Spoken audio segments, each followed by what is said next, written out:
Hello everyone, today I'm thrilled to talk about a topic that's very much in the current MMORPG spotlight. This topic is Aion 2, the upcoming game from the South Korean company NCSoft. So far, I've been sharing information about the game such as its content, gameplay, business model, and for example, the release dates in South Korea and Taiwan. Today I have something different to offer regarding Aion 2. While browsing the web, I came across a fascinating Korean article about the game. This article discusses players' concerns as well as the delicate situation NCSoft is currently facing. Since I find this article interesting, I thought it would be great to share it with you. The article is available on the website of the South Korean media outlet GameMaker, with the link provided in the info bar. Aion 2, NCSoft's fate hangs in the balance. During its third live stream on September 11th, NCSoft announced the release date for the highly anticipated MMORPG Aion 2, set for November 19th this year in South Korea. The announcement that a new MMO developed over many years was finally about to be revealed sparked a significant interest among players. NCSoft, participating for the first time as the main sponsor of G-Star, seems to be pulling out all the stops to promote the game. During the September 11th live stream, several previously unrevealed details were shared. The introduction of a semi-automatic assistance mode for mobile was cancelled, the subscription-based and cosmetic item-focused business model was presented, and various content details from a level cap set at 45 to the Abyss were unveiled. This impression that NCSoft had sharpened its tools to create a major work was palpable. However, behind the Aion 2 announcement, voices of concern are emerging, particularly regarding the overall development direction and the business model.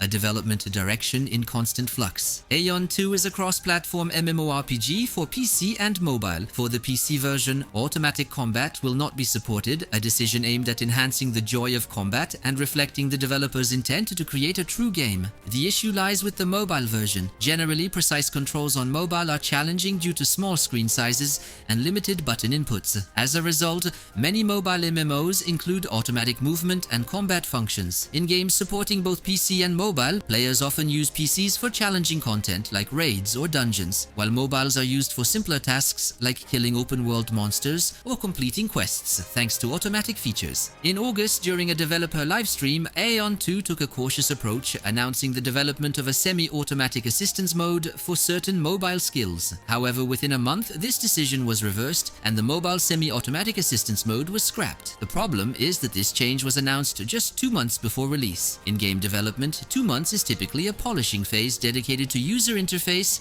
optimization, and bug fixes. The fact that the mobile development direction is still shifting at this stage is a clear cause for concern.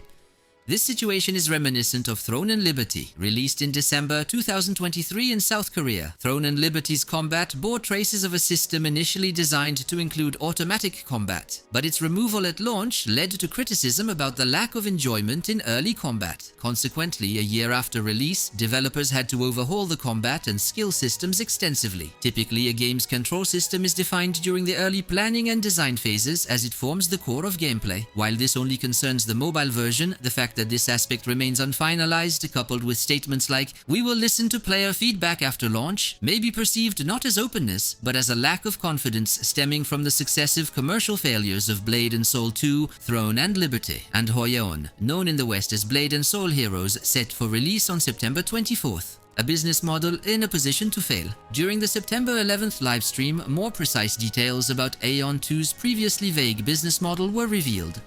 The main offerings include cosmetic items, a subscription with convenience features, and a battle pass system. To highlight this, developers showcased a new school uniform and shrimp-shaped weapons for the main character, emphasizing the focus on cosmetic items. Typically, when a game is announced, players' questions focus primarily on content, classes, and combat mechanics. However, for NCSoft's new games, the situation is slightly different. Most players first ask about the business model before delving into game details. During Aion 2's developer livestream, each new feature prompted questions like, is this paid or is it obtained through a gacha system? Although developers reiterated that Aion 2's business model relies on an optional subscription, battle pass, and cosmetic items, some players remain skeptical. This excessive distrust is partly due to NCSoft itself. In the past, for games like Blade and Soul 2 or Lineage W, similar promises about the business model were made before launch but were not upheld post-release. In particular, Blade and Soul 2 introduced a spiritual energy system imposing an even more aggressive monetization model, which deepened this distrust. The biggest victim of this bad reputation is Throne and Liberty. NCSoft announced before Throne and Liberty's launch that there would be minimal monetization beyond battle passes and cosmetic items, and they kept kept that promise. However, players remain cynical. Nearly 2 years after Throne and Liberty's launch in South Korea, some still baselessly claim that costly content will soon be added. While Throne and Liberty slightly improved NCSoft's image regarding game monetization, the company's overall reputation has not yet regained a positive perception. An even more concerning situation. What's even more troubling is that Aion 2 is NCSoft's ultimate work, prepared with immense effort, but also a critical game to overcome its recent failures. NCSoft recorded an operating loss of 109.2 billion won, approximately 80 million euros, in 2024, marking an unprecedented crisis period. Under the leadership of new co-CEO Park Byung-moo, the company restructured operations, reduced staff, and executed spin-offs to improve performance. These efforts led to a return to profitability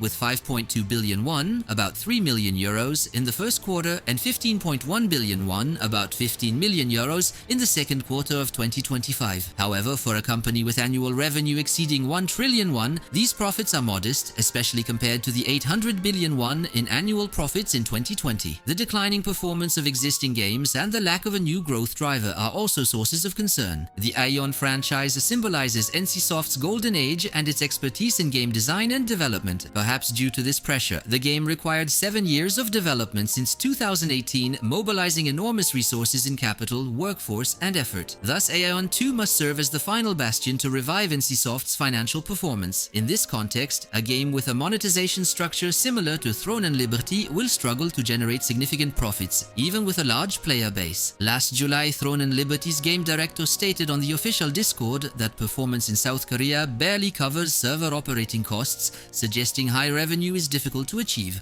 For Aion 2 to be profitable, it will need massive success in South Korea and internationally. The obstacles to overcome are numerous. Ultimately, players' concerns boil down to two main points. Will Aion 2 keep its promise of a fair business model, and can it end NCSoft's period of difficulties? As these two aspects are closely linked, some speculate that the company might break its promises post-launch and introduce heavily monetized products. NCSoft once dominated the Korean gaming industry as a leader, drawing attention with its initiatives and new titles backed by great expertise. On November 19th, will Aion 2 succeed in dispelling all concerns surrounding NCSoft, or will it become a misstep that shatters the little trust that remains? The player's attention is at its peak.